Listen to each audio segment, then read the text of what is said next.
로마서 11장 25절부터 36절까지 같이 보겠습니다. 신약 로마서 11장 25절부터 36절까지 같이 봅니다.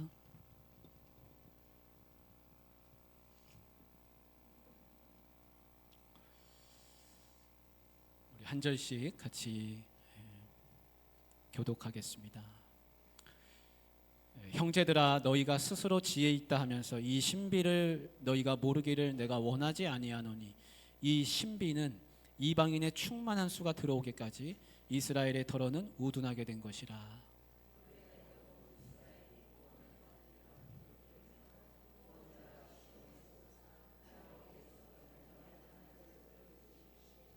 내가 그들의 죄를 없이 할 때 그들에게 이루어질 내 언약이 이것이라 함과 같으니라.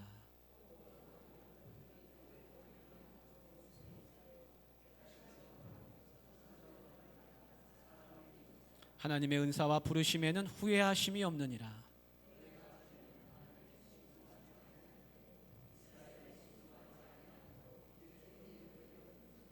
이와 같이 이 사람들이 순종하지 아니하니 이는 너희에게 베푸시는 긍휼로 이제 그들도 긍휼을 얻게 하려 하심이라.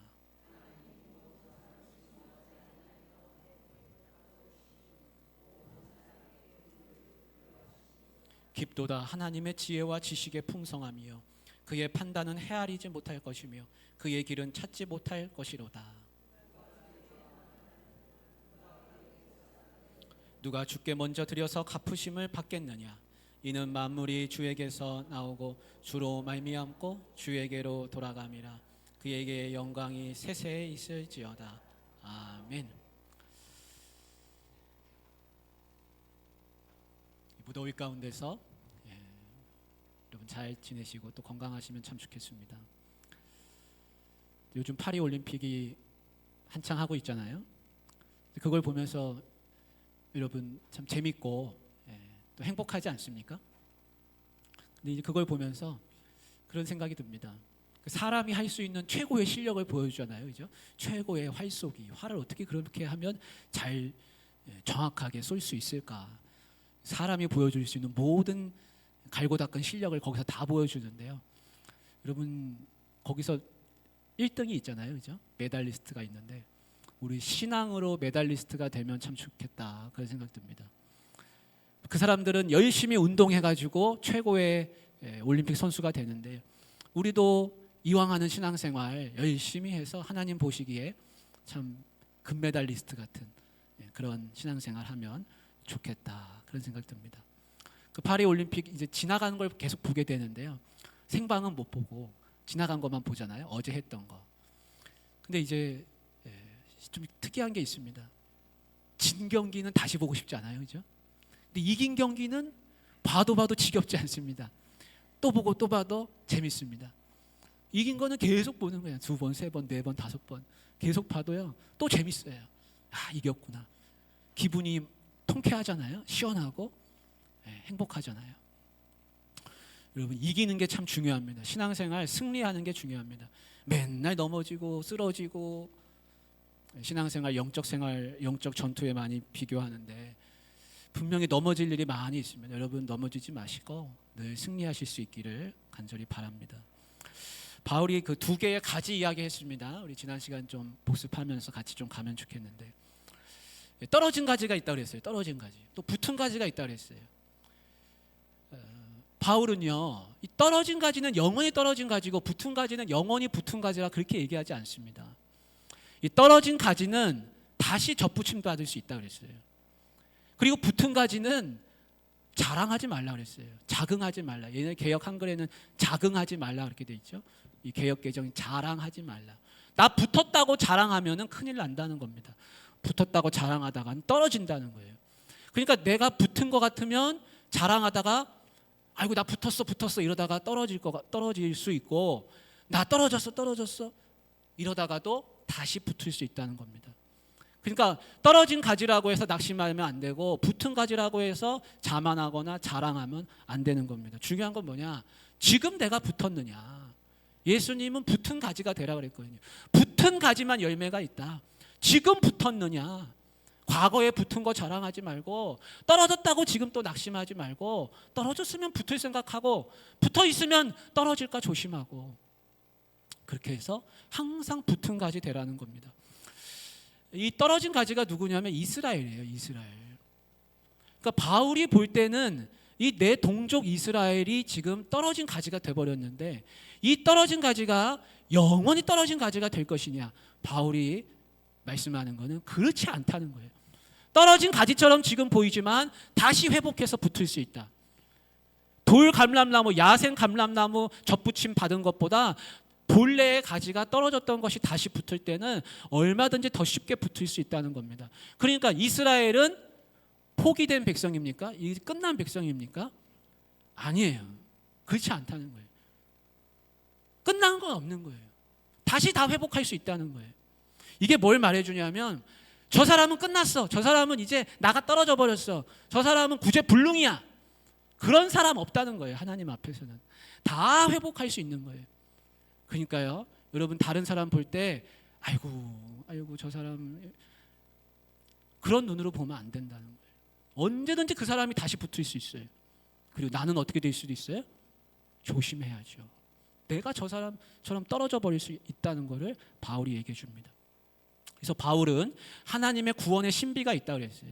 이 신비는 뭐냐면 다시 붙게 되는, 그래서 하나님의 구원 역사는 다시 회복한다는 겁니다. 우리 그 말씀을 좀 보기를 원하는데요. 우리 11장 25절 같이 한번 읽어보겠습니다.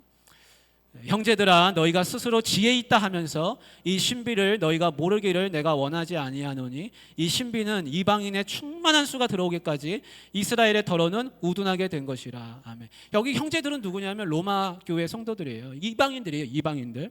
그러니까 너희가 스스로 지혜 있다고 하면서, 이방인들, 이 로마 교회 지금 성도들, 지금 너희가 붙은 가지라고 자랑하고 지금 그렇게 지혜 있다고 하지만 이 신비를 잊어버리면 안 된다. 이 신비. 바울이 여기 신비라고 그랬어요. 신비. 비밀이라는 말은 안 쓰고 이 신비라는 말을 썼습니다. 비밀은요, 새 나가면 더 이상 비밀이 아니에요. 옆 사람한테 딱 얘기해버리면 그 순간 비밀이 아닙니다. 근데 신비는요, 다 알고 있는 거예요. 다 알고 있으면서도 어떻게 되는지를 몰라요. 엄마 뱃속에서 아기가 태어나는데 그거 다 알잖아요. 신비롭잖아요. 근데 어떻게 그렇게 생명이 나는지 우리가 알 수 있습니까? 그거 모릅니다. 근데 이 신비는요, 지금 이방인들은 붙은 가지처럼 되고 구원받는 사람처럼 되고 복음이 막 이방인들한테 전파돼서 이방인 교회가 막 서갑니다.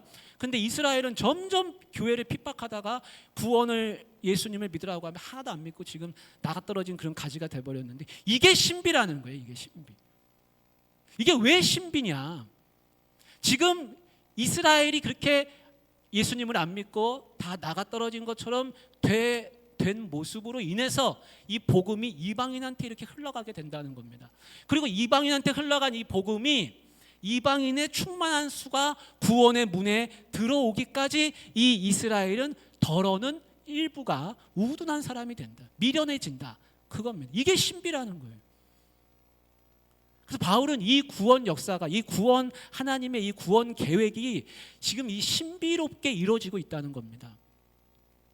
이게 왜 신비냐면, 나중에 하나님은 이 떨어진 가지들도 다시 접붙임하셔가지고 지금 믿지 않은 것 같은 이스라엘이 다시 회복할 것이라는 거예요. 근데 어떻게 그렇게 될 줄을 몰라요, 우리가. 그러나 바울은 그걸 믿는 거예요. 그게 될 거라는 겁니다. 여러분, 내 배우자, 내 자녀, 내 가족들, 어떻게 그 사람들이 그들이 예수님을 다시 영접하고 나간 성도들이 돌아오게 되고 하나님 떠난 사람이 다시 구원의 문화로 들어오게 될지 우리는 그거를 몰라요. 그러나 바울이 하나 확신하는 거는 하나님의 구원 계획이 있으시다는 거예요. 이거는 신비라는 거예요. 이거를 설명해줘도 우리가 알 수가 없어요. 왜냐하면 이건 신비이기 때문에 그래요. 비밀은 말해주면 알거든요. 근데 신비는 말해줘도 모른다는 거예요. 이게 신비 속에 있다는 겁니다. 우리 11장 26절을 한번 같이 읽어보겠습니다. 그러면 이 이스라엘은 결국 어떻게 될 것인가? 26절 한번 읽어봅니다. 그리하여 온 이스라엘이 구원을 받으리라. 뭐라고 그랬습니까? 온 이스라엘이 구원받는다는 거예요. 아니 어떻게 구원받는다는 거예요? 지금 교회를 핍박하고 바울을 죽이려고 하고 있잖아요. 교회를 못 살게 굴잖아요. 예수님 믿으라고 해도 안 믿잖아요. 근데 그 사람들이 어떻게 믿게 된다는 거예요? 이게 신비라는 겁니다. 그래서 기록된 바 구원자가 시온에서 오사 야곱에게서 경건하지 않은 것을 돌이키시겠고 내가 그들의 죄를 없이 할 때 그들에게 이루어질 내 언약이 이것이라 함과 같으리라. 그래서 하나님이 옛날에 그 언약을 기억하시고 다 회복시키시겠다는 거예요. 바울이 이걸 믿어요. 바울이 이거 그냥 하는 얘기가 아니죠. 이 동족이니까, 이 내 동포니까 그렇게 될 거야. 그렇게 그냥 공수표 날리는 말이 아니라 바울은 분명하게 확신하는 겁니다. 믿는 겁니다. 어떻게 확신하느냐? 어떻게 믿느냐? 그 말씀이 28절에 있습니다. 28절에 한번 읽어보겠습니다. 복음으로 하면 그들이 너희로 말미암아 원수된 자요 택하심으로 하면 조상들로 말미암아 사랑을 입은 자라. 복음으로 치면 그들 이스라엘 사람들이 너희로 말미암아 원수된 자요. 그들이 원수됐습니다. 로마 교회 성도들하고 원수돼 있어요. 그러나 그들은 조상들로 말미암아 생각해보면 사랑을 받은 자라는 겁니다. 이스라엘은 저주를 받은 게 아니에요. 이스라엘은 역시 사랑을 받는 거예요. 지금은 원수처럼 보여요. 그러나 그들은 또한 사랑받는 자라는 거예요. 여러분 이게 모순되지 않습니까? 어떻게 원수가 사랑받을 수 있습니까? 어떻게 예수님의 원수가 예수님을 못 박은 사람들이 어떻게 예수님의 사랑받는 자가 되느냐? 그러나 그렇게 된다는 거예요. 여러분 그러니까 우리가 세상 사람들을 보면서 저들은 예수님도 안 믿고 복음을 전해도 다 자기 마음껏 살고 마음대로 나가가지고 저렇게 안 믿는다. 저 다 원수됐구나. 그러나 여러분 잘 생각해야 됩니다. 원수된 자가 또한 사랑받는 자가 된다는 거예요. 이 모순되는 우리가 보기에는 이게 도저히 맞춰질 수 없어요. 그러나 하나님은 이걸 하실 수 있다는 거예요. 사람을 볼 때요 양면을 다 봐야 돼요. 저 사람이 나랑 원수됐구나. 그러나 그렇지 않아요. 그 사람이 또한 사랑받는 자라는 거예요. 난 저 사람이 너무 싫어. 그러나 동시에 하나님은 그 사람을 너무나 극진하게 사랑하시는 거예요. 근데 이게 나한테 똑같이 해당돼요. 어떤 사람이 나를 원수처럼 여기는데요 내가 또 사랑받는 자가 되는 거예요. 그러니까 우리가 한 사람을 극단으로 몰고 가면 안 됩니다. 반드시 그 사람이 원수된 것 같으나 또한 사랑받는 자라는 것을 함께 봐야 됩니다. 같이 볼 수 있기를 원합니다. 우리 29절을 한번 같이 읽어보겠습니다. 29절 같이 읽습니다. 시작. 하나님의 은사와 부르심에는 후회하심이 없느니라. 바울이 이걸 말하는 거예요. 이스라엘 백성들, 하나님의 백성들도 다 부름 받았잖아요. 하나님의 은사와 부르시면 후회가 없으시다. 그 은사라고 하는 건 하나님의 은총이에요. 선물이에요. 하나님이 그들에게 선물을 주셨거든요. 율법을 주셨잖아요. 하나님을 알게 해주셨잖아요. 그들의 백성들로 불러주셨잖아요. 여기에는 후회하심이 없다는 거예요. 여러분 이 말씀을 굳게 붙드시길 바랍니다. 그래서요 하나님이 나를 부르시면은 후회하심이 없는 거예요. 내가요 내 마음대로 살고 집 나간 둘째 아들처럼 돼버렸습니다. 그러나 하나님 날 포기하실까요? 그렇지 않아요. 하나님의 은사와 부르시면은 후회하심이 없다는 겁니다. 여러분 둘째 아들 한번 생각해 보십시오. 아버지 살아계신데 유산 주십시오. 내 거 주십시오. 난 나가 살겠습니다. 그러고는 아버지가 없는 곳으로 이방 나라로 타국으로 떠나버리는 그런 못된 아들이 어디 있습니까? 그죠? 자기 거 챙겨가지고 가버렸잖아요. 그러고는 자기 마음대로 다 돈 쓰고 다니고 허랑방탕하게 그렇게 쾌락을 즐기면서 살다가 다 떨어지고 나니까 먹고 살 게 없으니까 그때서야 아버지 생각나가지고 아버지한테 찾아옵니다. 근데요 아버지는 그 유산을 이렇게 띄워주면서 그 애를 버렸습니까? 둘째 아들 버린 거예요? 아니에요. 그 말씀을 잘 읽어보면요 그 아버지의 사랑은 더 커졌어요. 그 아들은 더 못되게 됐지만 아버지의 사랑은 더 커졌습니다. 그게 아버지의 사랑입니다. 원수 같은 아들이지만 그러나 그 아들을 사랑하는 그 마음은 더 커져 버렸어요. 그래서 돌아올 때 어떻게 합니까? 죽었다 돌아왔다고 얼마나 극진하게 아낍니까? 하나님의 은사와 부르심에는 후회하심이 없다. 이건 나를 두고 하는 이야기인 줄 믿습니다. 바울이 그럽니다. 이방인인 너희가 이전에는 불순종하지 않았느냐. 그런데 이제 예수님 믿고 하나님을 알게 돼서 긍휼을 입었다. 근데 지금 이스라엘이 불순종하고 있어요. 이 불순종하고 있지만 나중에 그들도 그 긍휼을 입게 될 거라는 거예요. 너희가 긍휼을 입은 것처럼 이스라엘도 똑같이 긍휼을 입게 될 것이다. 불쌍히 여김을 받게 될 것이다. 여러분, 정말 하나님의 이 긍휼하심이 아니면 우리가 구원받을 방법이 없습니다. 내가 잘해서, 내가 멋있어서, 내가 하나님 말씀에 열심히 순종해가지고 내가 그래서 구원받습니까? 그래서 성경은 그렇게 말씀하지 않습니다. 오직 긍휼히 여기심으로 말미암아서 구원받는다고 이야기해주고 있습니다. 그래서 불순종을 하면 할수록 하나님의 긍휼하심이 더 커진다는 거예요. 참 모순되는 이야기죠. 불순종하면은 하나님이 떼버리게 될 것 같은데 성경은 그렇게 말씀하지 않아요. 이스라엘이 지금 불순종을 이렇게 하고 있지만 이 불순종으로 말미암아서 그들에게 긍휼이 임하실 거라는 겁니다. 여러분, 이거 착각하면 안 되죠. 나 긍휼하심을 입고 싶어. 그래가지고 내가 하나님 말씀을 불순종하면서 내 마음대로 살 거야. 그럼 어리석은 사람 되는 거죠. 이거는 하나님의 긍휼하심이 어떻게 작동하는지 그 원리를 바울이 설명해 주는 겁니다. 그래서 성경 말씀에 보면 누가복음 14장 이하에 보면 그런 말씀이 있어요. 어떻게 이 불순종이 긍휼로 연결되는가. 어떤 사람이 잔치를 크게 열었습니다. 잔치를 열어가지고 사람들을 초대했더니 아무도 안 온다는 거예요.